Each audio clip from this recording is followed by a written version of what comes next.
प्यारे विद्यार्थियों, मैं सुमन तिवारी हिंदी कक्षा में आप लोगों का बहुत बहुत स्वागत है। आज हम लोग पढ़ेंगे संस्कृत खंड के द्वितीय पाठ अन्योक्ति विलासः, जिसका अर्थ है अन्य युक्ति। विलास का अर्थ होता है सुंदर यानी सौंदर्य, दूसरों के द्वारा सुंदर वचन। युक्ति यानी दूसरों की युक्तियां, दूसरों के द्वारा कही गई वचन जो अत्यंत अच्छे हों। नीतराम नीचो अस्मिति त्वम खेदम कूप कदापि मा कृथाः अत्यंत सरस हृदयो यतः परेशान गुण ग्रहितास। नीतराम बहुत ही, नीचो अस्मित नीच होने पर, त्वम मतलब तुम, खेद मतलब दुख, कूप मतलब कुआं, कदापि कभी भी, मां नहीं, कृथा मतलब करो।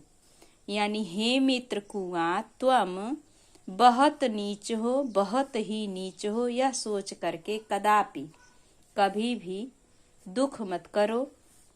अत्यंत सरस हृदयो यतः परेशान गुण ग्रहितास्मि, तुम अत्यंत सरस हृदय वाले हो, दूसरों के परेशान यानी दूसरों के गुणों को ग्रहण करने वाले हो। कुएं के लिए कहा गया कि हे मित्र कुआं, तुम अत्यंत नीच हो यानी कि गहरे हो, तो यह सोच करके तुम थोड़ा भी दुख मत करो, क्योंकि तुम अत्यंत सरस हृदयो, अत्यंत सरल हृदय वाले हो, परेशान दूसरों के गुण ग्रहितास यानी दूसरों के गुणों को ग्रहण करने वाले हो। दूसरा श्लोक देखिए।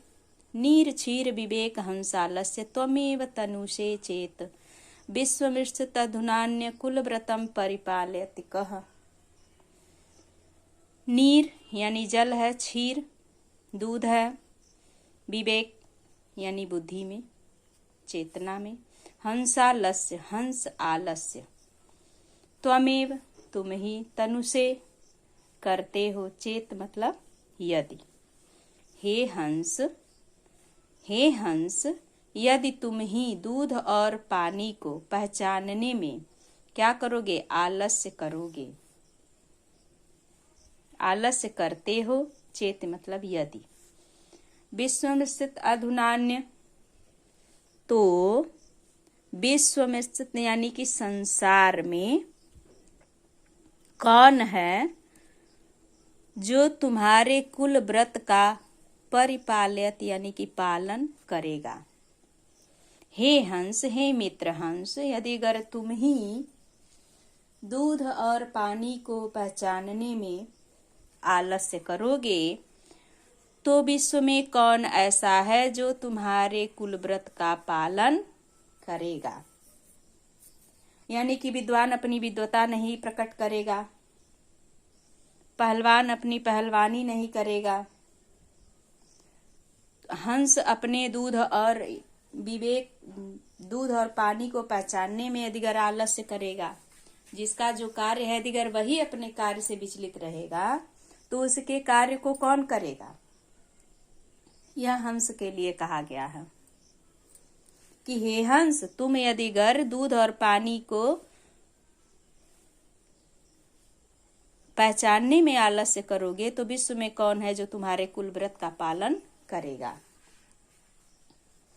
तीसरा श्लोक देखते हैं। कोकिल यापय दिवसान तावद विरसान करील बिटपेसु। कोकिल एक पक्षी है, यापय यानी बिताओगे, दिवसान यानी दिनों को, तावद मतलब तब तक, निरसान यानी विरसान यानी निरस दिनों को, करील कड़वा है, बिटपेस वृक्ष है। यावन मिलमालः को अपि रसालम समुल्लसति।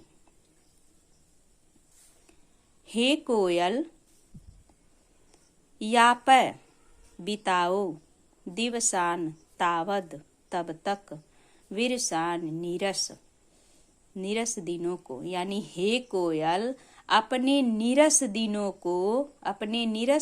को तब तक बिताओ, कहाँ, करील बिटपेस, करील कड़वे वृक्ष पर।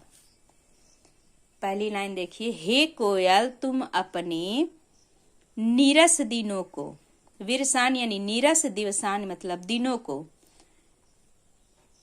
बिताओ, यापय का अर्थ होता बिताओ, यानी हे कोयल तुम अपने नीरस दिनों को तब तक बिताओ करील के वृक्ष पर, कड़वे वृक्ष पर।